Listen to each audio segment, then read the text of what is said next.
What if I told you that national sports networks just spent tens of millions of dollars to cover March Madness? Oh, easily. Probably more. Right. They deployed satellite trucks all over the country. They flooded social media with hundreds of thousands of posts. And get this, they generated exactly 0% of the digital engagement. It's honestly kind of hard to believe when you first hear it. It really is. Traditional sports media is just completely flatlining online right now. So today, we are jumping into the data to prove exactly why a college kid's, shaky iPhone video is totally beating the glossy, multi-million-dollar ESPN broadcast desk. Yeah. Welcome to the deep dive. Our mission today is to decode the digital soul of March Madness. And we're pulling this all apart using the March Madness Engagement Report analysis by Pendulum. Which is just a massive study. It really is. And the objective here for you listening is to basically bypass all our assumptions about what sports fans actually care about and look at the real metrics of human attention during this massive cultural event. Because the scoreboard tells you who won the game, right? But the data we're about to explore tells you who is actually winning the internet. Exactly. And to make sense of that, we really have to establish the sheer scale of the information Pendulum analyzed here. Yeah. I mean, we're not looking at Mm. like a quick Twitter poll or a survey of a few thousand fans. Right. The breadth of this data is just immense. They processed over 1,152 and a half hours of video content. Which, I mean, that is a staggering volume of media for any system to ingest and categorize. It's crazy. Yeah. And across that ocean of footage, Pendulum tracked 10.4 million engagements on Instagram and another 3.8 million engagements on TikTok. TikTok being the real powerhouse here. Oh, absolutely. TikTok has definitively emerged as the primary discovery engine for this event, generating a massive 45.9 million impressions. Wow. And when you look at the tournament as a whole, digital engagement didn't just, tick upward. It exploded by 110%. 110% increase. I mean, that means the cultural footprint of the tournament is literally more than doubling. The sheer volume of eyeballs on this event is just expanding rapidly. Which makes that opening statistic I mentioned so incredibly glaring. Like, if engagement is up 110%, but the traditional national sports networks are seeing 0% of it, we have to ask where all that human attention is actually flowing. Right. And the Pendulum Report categorizes this phenomenon as the silent news gap. The silent news gap. I like that. Yeah, it highlights this severe disconnect between volume and value in the digital ecosystem.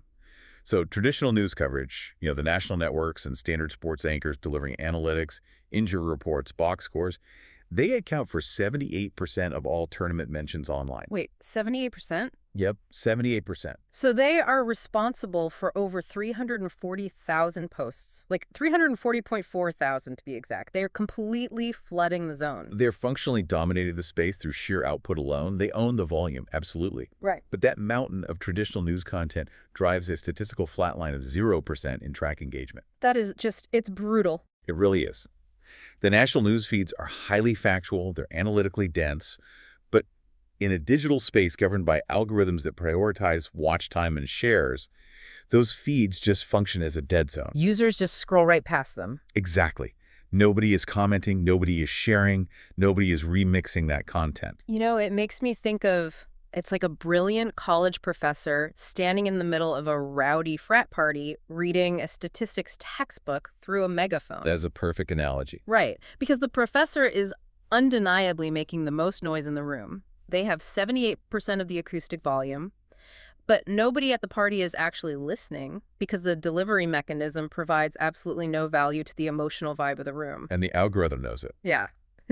The megaphone does not equal attention. Right. The modern digital algorithm operates very much like that party. It aggressively filters out the megaphone if the crowd isn't responding. Okay, but wait, I do have to push back a little here. I find that a bit hard to believe on a macro level. How so? Well, are we saying journalism is entirely dead in sports? Because people still need the actual verifiable facts of who won the game to, fuel these conversations. If traditional reporting is failing so spectacularly, how does anyone know what is happening? That's a great point. But the distinction lies in the delivery, not the facts themselves. Yeah. And the data actually shows a massive, highly successful exception to this rule. Okay, what is it? Local news outlets, Broadcasters like KSL Sports and Creme 2 News are actually thriving in this exact same digital ecosystem. Oh, really? So why are the regional affiliates surviving when the national titans are just getting completely ignored? Because local news inherently understands community emotion. Okay. So a national anchor reads a sterile statistic about a point differential, right? But a local news station posts the video of the hometown bar erupting when the buzzer beater goes in. Or they interview the tearful parents of the point guard. Oh, I see. Yeah, they lean heavily into local pride, communal connection, and just the emotional joy of a hometown victory. And the algorithm heavily rewards content that triggers an emotional response because that leads to shares and comments. It's all about the heart. Exactly. Local news speaks to the heart, whereas national news speaks to the analytical brain. So for you listening, if you are managing a brand's social strategy, or if you are trying to build an audience in this space, this data is a massive wake-up call. Huge. Relying on your authority or your production value is just a losing game. You can't just blast dry facts into the void and expect a return on investment. You have to locate the emotional core of the event. Which naturally leads us to look at what happens when you abandon the facts entirely. Oh, boy. Yeah. If the data tells us that dry stats fail and emotion wins, we start to see why the most successful entities in this tournament aren't even sports-focused at all. Wait, really? Yeah, they are grounded in culture and comedy. Okay, this brings us to what I think is the biggest anomaly in the entire Pendulum dataset. Providence. Providence. According to the numbers, Providence became the viral MVP of the opening week, pulling in a staggering 2.47 million views. Which is huge. But the punchline here is that Providence's massive viral moment had practically nothing to do with their actual on-court basketball performance. Zero. Their offensive strategy and defensive rebounds were entirely irrelevant to their digital dominance. They won the internet because of the Kimmel Effect. Yes. A viral monologue on Jimmy Kimmel Live just completely hijacked the tournament's algorithm. Kimmel's team, who actually ranked as the #1 positive creator in the entire dataset, by the way, they ran a segment focusing strictly on the greatest, most phonetic names in college basketball. It was literally just a celebration of the absurd, completely divorced from the stakes in the tournament. They were just highlighting these incredible-sounding names like Maximus Gizzy. Peter Panizas. Yeah, it was ridiculous, and the internet just absolutely devoured it. But we really need to look at why that specific type of comedy works mechanically. It's all about the format. Right. Kimmel didn't just tell a joke, he created an audio format. On platforms like TikTok, users take funny audio clips, rip them from the original video, and then lip-sync or remix them into their own content. The phonetic names provided the perfect, replicable meme template. And the underlying metric here is fascinating. It really is. This comedic focus on the sounds of player names outperformed actual high-stakes gameplay highlights by orders of magnitude. That's insane. I mean, basketball-adjacent humor is currently driving a reach that is 10 times larger than traditional sports reporting. 10 times. Yes. The digital audience uses the sports tournament merely as a backdrop for cultural participation. That 10x multiplier is where the real leverage is. So if we are looking at practical tips for brands trying to capitalize on this viral tournament humor, the mandate is pretty clear. Stop trying to compete on analytical expertise. Drop the statistics entirely. The data proves you need to embrace the absurdity of the event. Exactly. A brand running a digital campaign based on, say, hilarious fan signs in the crowd or sponsoring a late-night comedic take on player names will see an exponentially higher return on investment than one sponsoring a halftime analytical breakdown. People want to laugh. They don't want a math lesson. Right. The culture surrounding the game has become way more valuable than the game itself. You don't need to overthink the basketball strategy. You just need to fund the party. But okay, if late-night comedy is beating the glossy ESPN desk, what about the athletes themselves? Oh, this is my favorite part of the data. How are the actual people playing the game fitting into this digital hierarchy? They are completely bypassing the media infrastructure. We are witnessing a massive transition toward what the report terms the organic advocate. The organic advocate. Yeah. The players are recognizing that they don't need the broadcast networks to tell their stories anymore. They have direct distribution channels right in their pockets. And the data on Connor Essegian is just the perfect case study for this. So Essegian, he's a college player, and he posted a single TikTok video. There was no lighting crew, no producer, no script. It was just him in his element. And that single lo-fi video generated 7 million impressions and 2.2 million views. It's wild. When you look at the social first positive sentiment category, Right. Essegian's organic reach was nearly double that of major sports networks like ESPN. Double. He'd achieved twice the impact with a fraction of the budget. The mechanics of that are just wild to me. How does a college kid with a smartphone outperform a multi-million-dollar sports broadcasting network? Like, you have satellite trucks, professional lighting, decades of brand equity, and you're getting entirely outperformed by a 19-year-old. It really forces you to question the value of high production. Well, it comes down to the concept of the insider edge and how modern audiences perceive authenticity. Okay, unpack that a bit. So audiences, particularly Gen Z, have developed this kind of psychological immunity to highly polished, heavily edited network feeds. Oh, for sure. A professional broadcast feels manufactured. It signals to the viewer that they are being marketed to. But what the algorithm rewards, because it's what human beings actually crave, is raw, unfiltered intimacy. Like a parasocial relationship. Exactly. When fans watch the ESPN feed, they know they're watching a television show. But when they watch Connor Essegian's shaky locker room footage, they feel like they are FaceTiming a friend. It breaks the fourth wall of sports entertainment. It totally does. And lower production value in this specific digital arena often correlates heavily with higher authenticity, which drives deeper engagement. The networks offer a broadcast, but the athletes offer access. Access, that's the key word. And for brands and marketers, this is another critical practical takeaway. If your objective is to reach this audience with positive sentiment, buying a highly produced, glossy ad spot is actually working against you. It really is. The data proves you are far better off reallocating that budget entirely. Partner directly with the athletes. Pay them to make low-budget TikToks from the locker room. Because that shaky smartphone footage is literally twice as effective as the professional broadcast in reaching people positively. It requires a total paradigm shift in how marketing budgets are deployed. Mm-hmm. You are paying for the intimacy of the access, not the resolution of the camera. Okay, so we have established who is winning the attention economy here. The comedians creating remixable audio and the athletes offering raw access. But I want to look at the broader emotional landscape of the data. Vibes. The vibes, exactly. When Pendulum scraped millions of engagements, what was the actual vibe of the audience? How is the internet feeling about this tournament overall? Well, the data paints a surprisingly uplifting picture, actually.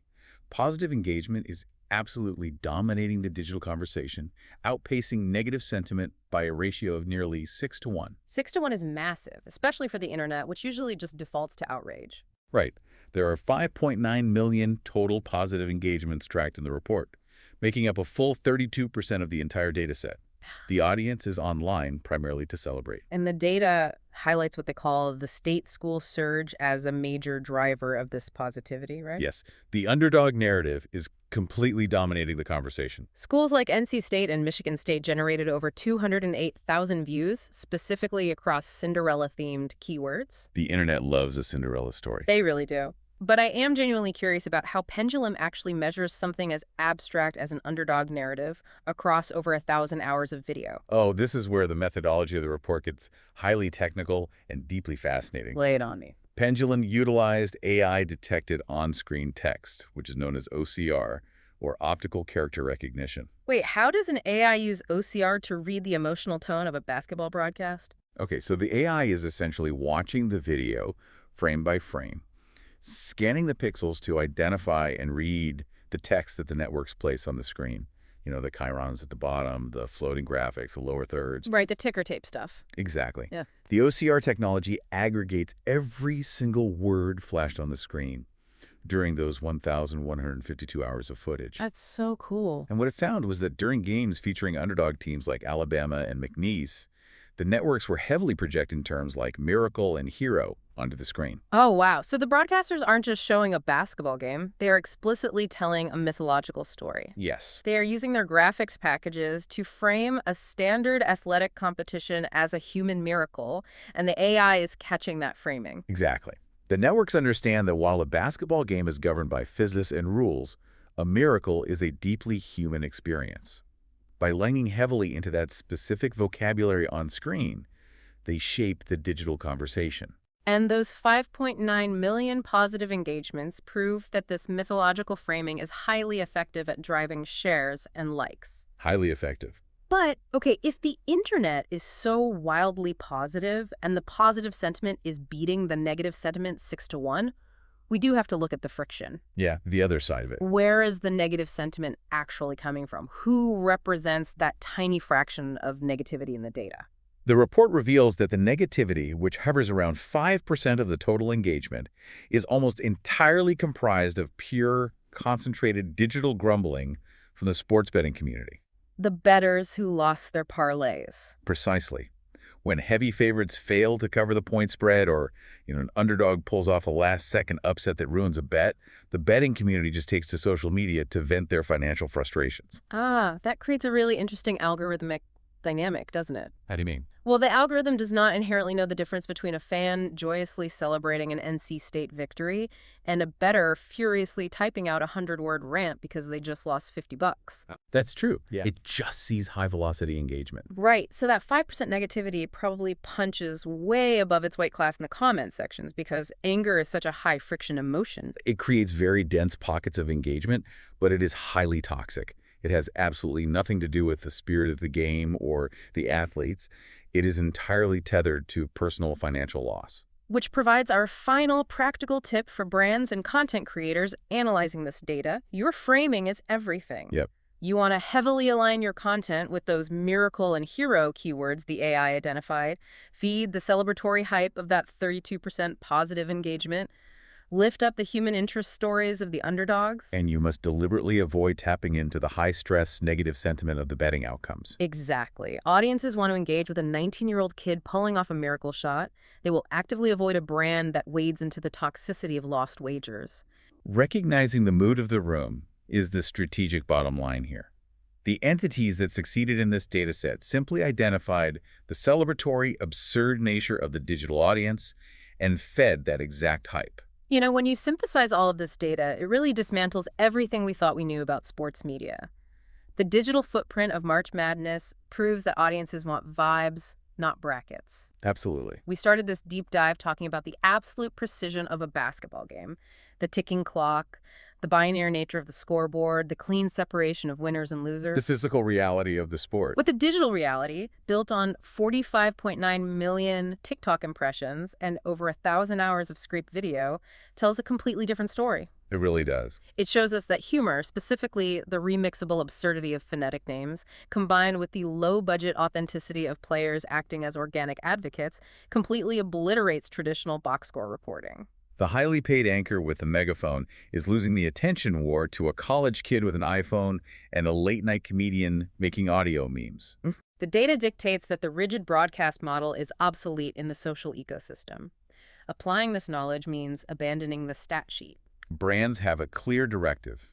Feed the hype, drop the analytics, embrace local community pride, partner directly with the players in the locker room, and just lean all the way into the absurdity of internet culture. Which leaves us with a fairly provocative concept to consider as we wrap up today. The shift in focus away from the court. Exactly. If the physical scoreboard is generating 0% of the engagement, and the digital dominance of a massive sports tournament is increasingly driven by late-night jokes, meme templates, and shaky locker room TikToks, rather than the actual on-court gameplay. Yeah.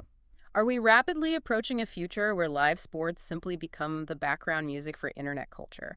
Like the game itself might just be the excuse we use to gather online and entertain ourselves. The athletic competition becomes the canvas, but the digital culture is the actual painting. Oh, I love that. It really changes how you watch every single broadcast from here on out. Thank you for joining us on this deep dive. For you listening, keep questioning the narrative, look beyond the obvious metrics, and we will catch you next time.